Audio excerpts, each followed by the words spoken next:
Welcome to Self-Powered Healing. I'm Barbara McNeely, your host and the creator of Self-Powered Healing, where we're talking about how you can unleash your innate healing ability.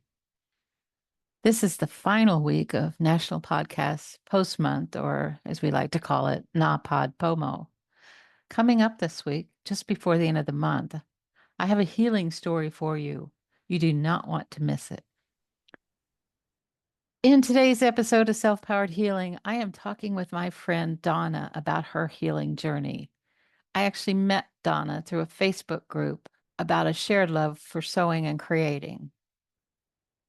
Welcome, Donna. Hello, Barbara. Nice to have you here. Thank you for inviting me. So, tell me about your story. I've been diagnosed with IBS, and the way this all started was I had an episode in March of 2021. At first, I thought it was food poisoning. I woke up in the middle of the night and I was in severe pain, abdominal pain. Mm. There was bloating, nausea. Um, I was dizzy. It was Wow. horrible, and I pretty much spent the night on the bathroom floor because I was vomiting and having other issues. And in the morning, I asked my husband to take me to the emergency room um, because the pain was just so severe. So when I got to the emergency room, they did all sorts of tests and decided it was colitis. Mm. And they treated it with antibiotics and pain pills, and I was sent home. But then a week later, I had the same thing. So at that point, I had made an appointment with the doctor who sent me to a gastroenterologist. And that appointment was like 3 weeks out. Mm. Every week, sometimes twice a week, I would have another one of these episodes. It was the most Wow. horrible thing. So this came out of the blue, just completely out of the blue. Have no idea what caused it initially. So when I was at the gastro, he said, well, this is IBS. We don't have a cure for it. He prescribed, believe it or not, antidepressants, pain pills, and anti-nauseal drugs. That's it. Well, I wasn't happy with that. So I decided to, with the help of my sister-in-law, who is a biologist, I worked with her to try and find out um, what could be causing this and other things that could be done. And that's when we stumbled across the Monash University FODMAP program. FODMAP is both a elimination program and a diet. Monash is a public research university in Melbourne, Australia. And basically, the term FODMAP stands for fermentable oleosaccharide, disaccharide, monosaccharide, the word and polyols. And what these are is they're short chain carbohydrates that are poorly digested and Mm. they ferment in the lower part of the intestine. And that's what happens. It draws in water from your body, and the water produces carbon dioxide, hydrogen, and methane gas. Mhm. And it makes the abdomen swell, and that's where all that pain comes from. It's horrible. You feel like you're going to explode. And what's so interesting about this, I wondered why the gastroenterologist even recommended anti-anxiety drugs. There is a link. It's not been proven, but there seems to be a link between stress, anxiety, and IBS. Hmm. It's not all food related, apparently. So I started to look back, um, and I saw that my first episode was in March 2021. Well, that December of 2020, my best friend was having some issues. Her husband was in the hospital having a kidney transplant. And during his recovery time in the hospital, she called me and said, Donna, you have to take me to, the oncology hospital in Austin right away. They have found brain cancer In her husband? in her. In her. Oh. Yes, her husband was still in recovery, so he couldn't drive her, and she has no family in town. So she called me, and I took her. And the good news is she is still with us. But at that time, they told me that she had 3 months to live, and that was even after she'd had surgery and everything. So of course that happened. Then in February of 2021, um, her husband passed away, Oh. complications from the kidney transplant. Hmm. Additionally, I have another very, very dear friend. Her husband passed away at the end of February that same year. And both my best friends moved out of town where I am and moved closer to their families. So I lost my two best friends and their husbands. Wow. Um, and I didn't realize this until I started to check further. My dear, beloved, most amazing cat in the entire world Oh. died March 1st. So even though I would have never connected those things, apparently, because I always wondered what triggered this. Mm-hmm. How did I suddenly go from being extremely healthy to having this horrible, horrible thing? It's, yeah, it's something that we're finding more and more of, that there's this connection that modern medicine hasn't made. Some doctors are. So, yeah, Yeah, but it is a thing for sure. yeah. The more I've been so focused on foods and eliminating different foods that I never thought to make that, they call it, I guess, the brain gut connection. It Hmm. has to do with the vagus nerve. Probably. Yeah. The From what I've read, the vagus nerve runs from the brain all the way down the center of the body. Hmm. You know, I mean, I'm not a doctor. It's just, Yeah. what I've read. Yeah. But really what helped me was the FODMAP diet. And basically what that is you go through phase one, which is an elimination process. You start out with, They have an app. You download it on your phone. You can shop with it. It is amazing. Seriously, it saved me.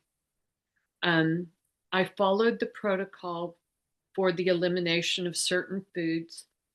And then you do that for 3 weeks. And then you slowly start introducing one food at a time. Mm. It is painstaking, it is time consuming, but when you're having those episodes, you seriously, you'll do anything. Um, I was willing to do anything to get them to stop. So in my case, I found out my trigger foods, I'm lactose intolerant, found that out right away. And my trigger food are foods that contain fructans, not to be confused with fructose, but fructan. And so by eliminating foods that fruits and vegetables and things that are high in fructan or having just small amounts of them, I've been able to control my Mm. IBS symptoms Wow. without medication, without anti-anxiety drugs. Um, I've always done yoga. And so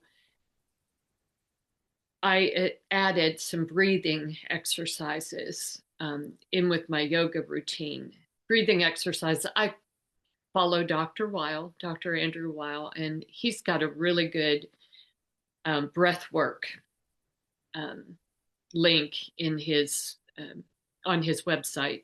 Really?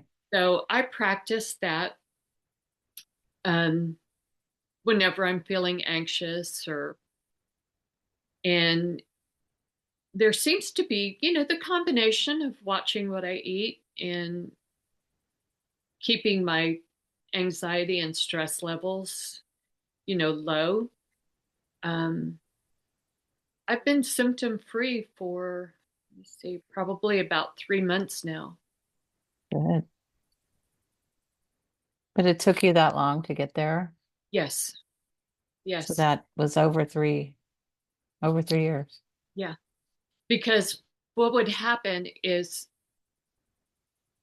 I would have a lot of that was in the reintroduction phase Hmm.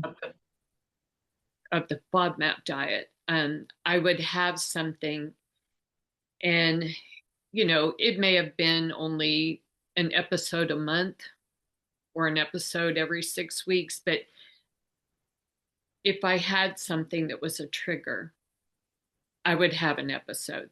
Hmm. Never as bad as the first few were. These were much less painful. The duration was not as long. It would be maybe an hour, and then I would feel better. But yeah, it took me that long. Wow. It did.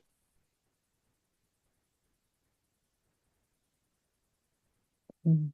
Have you ever gone back to the doctor and talked to him about it? No, they No. were so dismissive. Mhm. Um, Yeah. and really, he was pretty honest. He just told me that they don't understand anything about this, and they don't really know how to help, Mm. except pain pills, anti-anxiety med, and anti-nauseal. Which is really just treating your symptoms. Yes, that's Yes. he as much as said that's all we can do Well, that's is treat sad. your symptoms because we don't know what causes this. So, I mean, I do appreciate his honesty, but Yeah. I, and I understand that. I understand that not a lot of studies have been done in this country, um, which is shocking because I know just within my family, my sister-in-law and another brother-in-law, not the two are not married, and brother-in-law both have IBS. So that's one It's family. pretty common. Yeah. It is pretty common. And I've heard that hypnotherapy um, can work. I personally have never tried it. Um, but that, I mean, I think it sounds interesting. Hmm. But I think you're on the right track as far as what first started it, because I read something recently that was saying that intestinal tract is highly sensitive to emotional states. And you had definitely, you were in a very emotional state at that point in time with all the losses. And I would have never connected the two, Hmm. never would have connected the two. Yeah. But Um, there it was right in front of me the whole time. mhm. Yeah. It's interesting though. I think knowing what I've knowing what I know now, the short amount of research that I've done on the vagus nerve, I believe I only started looking into that either I think it was last week. And I was shocked at the amount of information there was. Hmm. Oh yeah. It's unbelievable. It's a very popular thing to be studying right now. So there's a lot coming out. Yeah. And I didn't know it. This was a happy accident. I think I have found out that one of my yoga moves actually stimulates and calms the vagus nerve. Yes, more than one, I think, actually. Yeah. Actually, even breathing, probably Dr. Wiles' breathing techniques will do it. Not only that, but during one of my episodes, um, I just to handle the pain, I started the breathing technique that he describes. And it reminded me a little of being in Lamaze, like not that was not a happy memory, but of course I did it. But it did help to calm things down, or at least help me manage the pain. Yeah. So, all these things help. Hmm. And I really hate to think of anyone going through this, and especially going through it alone. Um, I was lucky I had a really good support group, Yeah. but it's really awful because it doesn't just affect you during the episode. Mm-mm. It It's affects true. other things. It affects You can have malabsorption issues, which I did. Sure. Yep. Um, and when you're not absorbing nutrients, it can affect your hair, your nails, your weight. Your Um, weight, your energy levels, Absolutely. pretty much everything. Yes. Yeah. At one point, I think I mentioned I had dropped to 98 pounds. Ah, And for reference, I'm 5'7". So, it was terrible. And that's that's pretty thin. yeah.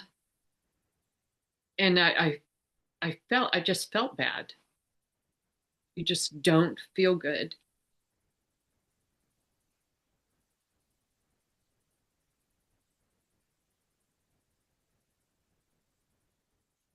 Yeah, the one question I always have is if you could have made the connection between the events and then the illness, if you could have changed things. Looking back, I wish I had made the connection sooner Hmm. because, and I wish I had known that hypnotherapy was even The an option. thing. This Yeah. is all new news to me. And I think I would have tried that first. I think I would have Okay. tried that first. Um, I'm very happy. I'm fully supportive of anyone trying the FODMAP diet because it helped me. And they've also developed a food additive. It's actually just an Okay. enzyme powder, and you can purchase it through them. And you take the scoop, and it's flavorless, and you sprinkle it on foods that you're not allowed to have, and it gives your body the enzymes to break these foods down Ah, so that you don't have an episode. And I I tried it on one of my high trigger foods, and it worked for me. okay. And other people have said, that they've had some luck with it. I can't say that I do it that often. It's only when, friends insist on going out. Restaurants are always a nightmare because Uh-huh. you don't know what's in Right. there. Yes.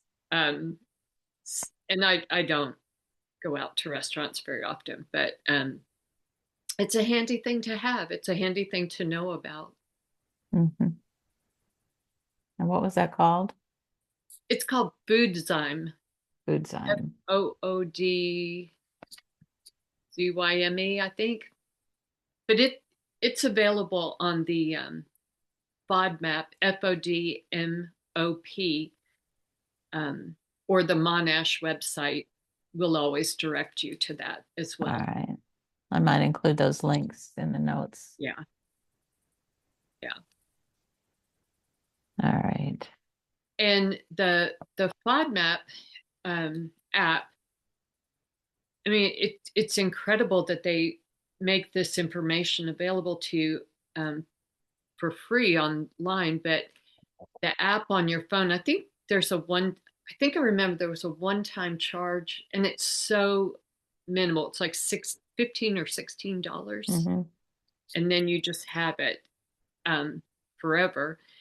And they continue to make updates, um, which I think is wonderful as well. I mean, just kind of, keeping you up to date that, well, we found that this particular product isn't as high in something as we thought. You might want to give it a try, things like that. Yeah. It's a very helpful thing to have.